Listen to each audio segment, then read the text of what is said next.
பிரிசோபிஸ் ஜோலிஃப்ளோரா என்று ஆங்கிலத்திலே சொல்லப்படும் வேலிக்காத்தான் என்கின்ற வேலிக்கருவேல நச்சு மரங்களை தமிழ்நாடு பூராவிலும் விவசாயத்தை அடியோடு அழிக்கின்ற வகையிலும் சுற்றுச்சூழலை நாசமாக்குகின்ற வகையிலும் பற்றி படர்ந்து எதிர்காலமே விவசாயிகளுக்கு சூரியமாகிவிடும் என்ற அந்த ஆபத்தை உணர்ந்து 11 ஆண்டுகளுக்கு முன்னர் நான் சென்னை உயர்நீதிமன்றத்தின் மதுரை கிளையிலே நீதியரசர் செல்வம் அவர்களின் அமர்விலே என்னுடைய ரிட் மனுவை பார்ட்டியின் பர்சனாக தாக்கல் செய்தேன்.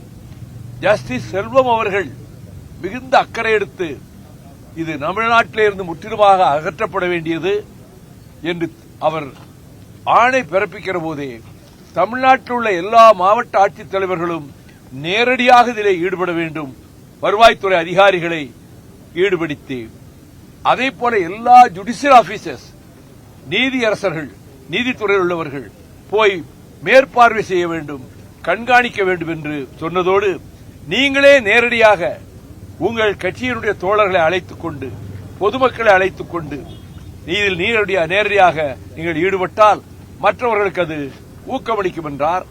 அதுபோல 9 மாவட்டங்களில் காலை 7 முதல் இரவு 7 மணி வரையிலும் கடப்பாறை, ரம்பம், அதை வேரோடு கிள்ளி எறிவதற்கு தேவையான சாதனங்கள் அவற்றை வைத்துக் கொண்டு நான் ஈடுபட்டேன். கொளுத்தும் வெயிலும் கூட ஈடுபட்டேன்.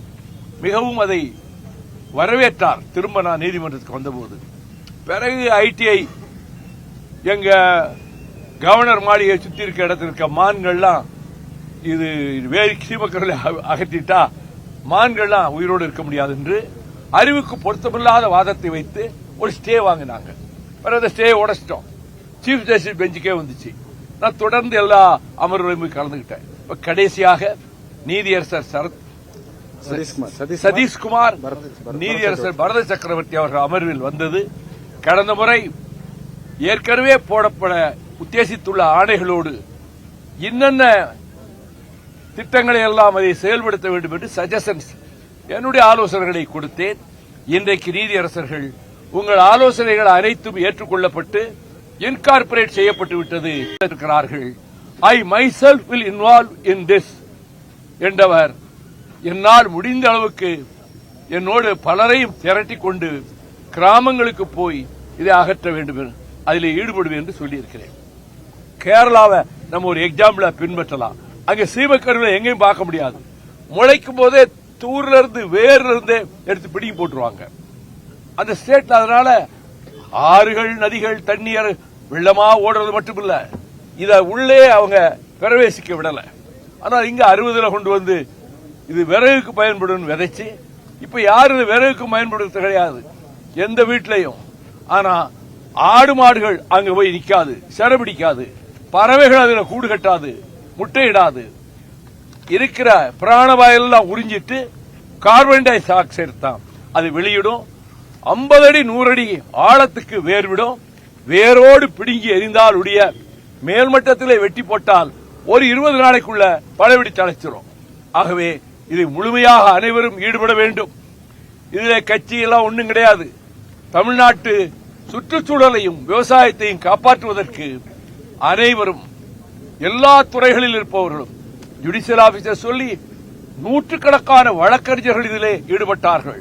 இதை அகற்றுகிற பணியில் எல்லா மாவட்டங்களிலும் அதுபோல மீண்டும் ஒரு போர்க்கால நடவடிக்கையாக இதிலே தங்களை ஈடுபடுத்திக் கொள்ள அனைத்து தரப்பினரும், குறிப்பாக விவசாய பெருமக்களும் விவசாய தொழிலாளர்களும் தொழிலாளர் வர்க்கமும் தமிழ்நாடு பூராவிலும் இந்த வேலிக்கருவிலை அகற்றுவதற்கான அந்த தேவையான பணியில் தங்களை ஈடுபடுத்திக் கொள்ள வேண்டும் என்று தொலைக்காட்சி ஊடக நண்பர்கள், செய்தியாளர்கள், என்னுடைய அருமை நண்பர்கள் மூலமாக தமிழ்நாட்டு மக்களுக்கு இதில் அரசியல் கிடையாது, ஜாதி, மதம், கட்சி எதுவும் கிடையாது. இந்த செந்தமிழ்நாட்டின் எதிர்காலத்தை பாதுகாப்பதற்கும் விவசாயத்தை காப்பாற்றுவதற்கும் சுற்றுச்சூழலை பாதுகாப்பதற்கும் இந்த நீதியரசர்கள் கொடுத்திருக்கக்கூடிய அந்த யோசனைகளை ஏற்றுக்கொண்டு இதிலே தங்களை முழுமையாக ஈடுபடுத்திக் கொள்ள வேண்டும் என்பதையும் என்னுடைய வேண்டுகோளாக வைக்கிறேன். எனக்கு எனக்கு இது மகிழ்ச்சிக்குரிய நாள். 11 ஆண்டுகளுக்கு முன்பு இதற்காக நான் நீதிமன்றத்துக்கு வந்தேன். இன்றும் அவர்கள் தீர்ப்பளிக்கிற போதும் நான் வர வேண்டும் என்று தான் வந்தேன். அவர்கள் நல்ல மலர்ந்த முகத்தோடு இந்த தீர்ப்பை சொல்வதிலே அவர்கள் அவ்வளவு மகிழ்ச்சி அடைகிறார்கள் என்பதை கண்கூடாக பார்க்க முடிந்தது. இதை ஒரு தொடக்கத்திலே சொன்னது வார் ஃபுட்டிங் இதை செய்ய வேண்டும். தேர்தல் நேரத்திலே ஒருவேளை அதிக நாட்கள் அதுக்கு நான் போக முடியாது.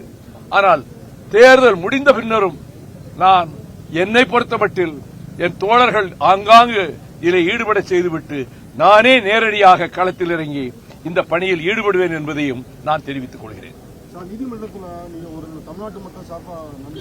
ஆமா, ரொம்ப மகிழ்ச்சி அடைஞ்சாங்க. 39 டைரக்ஷன்ஸ் கொடுத்திருக்காங்க இந்த தீர்ப்புல. 39 ஆணைகள், வழிகாட்டுதல்கள் கொடுத்திருக்கிறாங்க.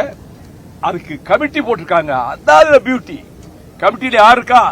இதற்காகவே நீதிமன்றத்தில் பலமுறை தீர்ப்பளித்த நீதியரசர் செல்வம் அவர்தான் இந்த செய்வக்கருவியை அகற்றுவதில் முழு அக்கறையோடு கவலையோடு எல்லோரையும் ஈடுபடுத்தியது. ஜுடிஷியல் ஆபீசர்ஸ், கலெக்டர்ஸ், லாயர்ஸ் ஈடுபடுத்தியது ஜஸ்டிஸ் செல்வம். அவர் ஒரு committee member. Justice Bharathidasan another committee member. 2 பேர் அக்கறை உள்ளவங்களை இவங்க நல்ல யோசனை பண்ணி இந்த கமிட்டியில அதுக்கு தலைமை தாங்க போட்டிருக்கிறாங்க. ஆகவே இந்த பணியை தீவிரமாக செய்வதற்கு சென்னை உயர்நீதிமன்றத்தினுடைய மதுரை கிளையிலே 2 நீதியரசர்களும் கொடுத்திருக்கக்கூடிய இந்த ஆணையும் அவர்களுடைய ஆலோசனைகளும் தமிழகத்தினுடைய இந்த தீங்கான விசைச்செடியை டெமன், பல நாடுகளில் டெமன் தான் பிசாசுன்னு தான் சொல்றாங்க, இந்த பிசாசை அடியோடு வெளியேற்றுவதற்கு நாம் கங்கணம் கட்டிக்கொண்டு உறுதியோடு செயல்பட இருக்கிறேன் என்பதையும் உங்கள் அனைவருடைய கவனத்துக்கும் தெரிவித்துக் கொள்கிறேன். நீங்கள் இந்த வேளையில், மத்தியான வேளையில் இத்தனை செய்தியாளர்களும் தொலைக்காட்சி நண்பர்கள் வந்ததற்கு நான் மிகுந்த நன்றியை தெரிவித்துக் கொள்கிறேன். ஏனென்றால் உங்கள் மூலமாகத்தான் மக்களுக்கு செய்தி போக முடியும். மக்களுக்கு நான் வேண்டுகோள் விடுக்கிறேன். ஆங்காங்கே இப்பொழுதே நீங்கள் ஆரம்பியுங்கள். வீட்டு பக்கத்திலே, உங்கள் தோட்டத்துக்கு பக்கத்திலே இப்பொழுதே உங்கள் வேலைகளை ஆரம்பியுங்கள் என்று தமிழக மக்களை நான் கேட்டுக்கொள்கிறேன். ஓட்டெல்லாம் கேட்கல, இதைத்தான் கேட்டுக்கிறேன். வணக்கம் சார். சக்சஸோட வாங்க.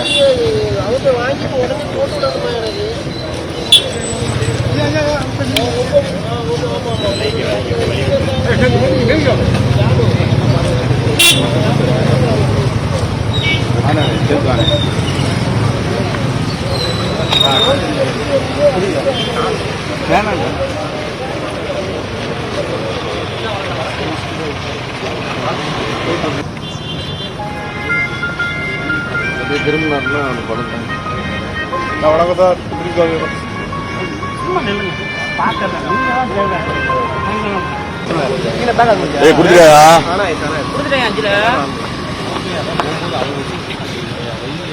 இது ஃபைல கொடுத்துருக்கேன்.